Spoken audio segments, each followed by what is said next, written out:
What's up guys, Excalibur here and welcome to another Star Ocean Anamnesis video. So, right now everybody's probably farming the Frost Tree Extermination quest because it drops seeds, it drops coins that you can exchange for some really good items, but yeah, everybody's probably farming this, so I thought it'd be a good idea to make a video on how to exactly fight the Frost Tree because, you know, usually when I run this quest, sometimes there's somebody who gets caught off guard by one of his attacks and then, you know, they die and turn into dead weight for the party, and I don't want that to happen. So I'm making this video that's going to show you guys how to deal with all of his attacks. I'm not going to give you the obvious stuff like how to set up your party, you know, use a healer, a defender, and some DPS. That's all obvious, everybody knows how to do that.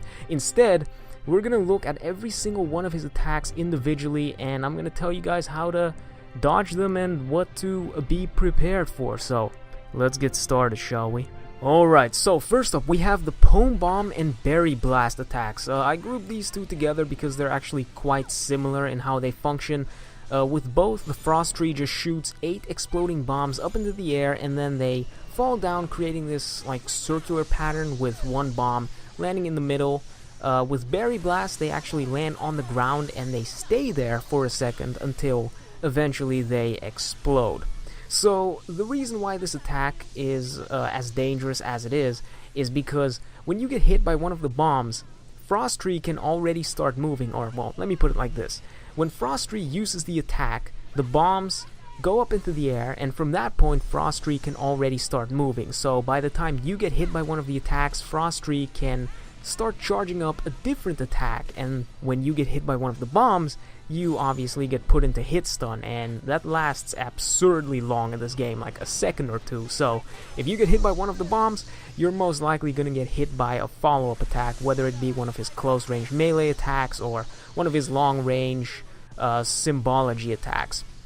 So the easiest way to dodge these things is actually by moving towards him. You could also move away, but with the direction the bombs are moving, if you're moving away from the boss and thus moving away from the attack, you can actually get caught by one of the farther away bombs. So I recommend you move in, and that way you close the gap. If you're a melee character, you can just continue attacking from there. If you're a ranged character, pay attention to what the boss is doing and then create some distance and you can get away from him. And then you can also tell when he's doing this attack by the fact that he starts running after you and then he suddenly stops and starts performing this attack. So if he starts running after you, be ready to dodge, don't attack him, because he's probably gonna attack you. So up next we have Fruit Missile, and this one is kind of similar to Pome Bomb and Berry Blast in that he shoots 8 projectiles and they go up into the air and then come down onto the ground, but that's about where the similarities stop because these are actually homing missiles, so they go up into the air and then they all chase you down. The dangerous part about these attacks is that when one hits you, you're likely to get comboed by the rest of them because, you know, one hits you, you get put into hit stun, and then the rest follows up. So the easiest way to dodge these attacks is by actually moving backwards. As soon as you see the attack come out, you move backwards, and that way all of the bombs will actually start lining up into kind of like a single line. It turns into kind of this laser beam attack instead of these separate bombs, and as soon as that happens, you can dash off to one of the sides and easily dodge them. They hit the ground and you're safe.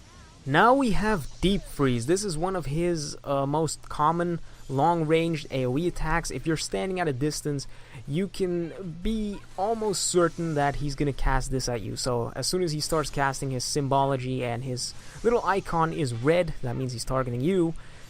Stand at the ready because he could cast this, and what happens is that a gigantic vortex of ice spawns underneath you and it hits multiple times. The easiest way to dodge this is just by moving in any direction. It doesn't chase you, it's not that big. I said gigantic, I actually meant pretty small. So just dash in any direction and you should be fine.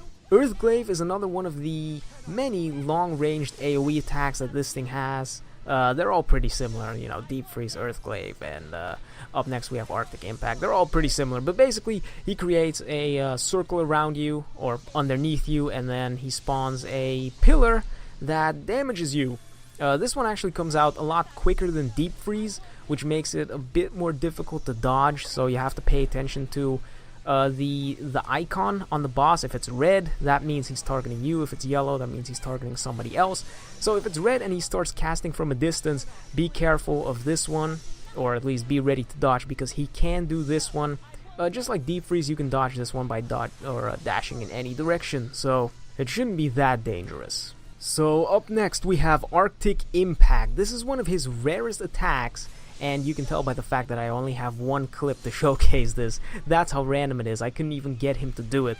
But basically he creates this gigantic ice pillar underneath you that then explodes. This attack is ridiculously strong, and it can easily one-shot you. I think it also hits multiple times. Like, the initial appearance of the ice pillar damages you, and then the explosion.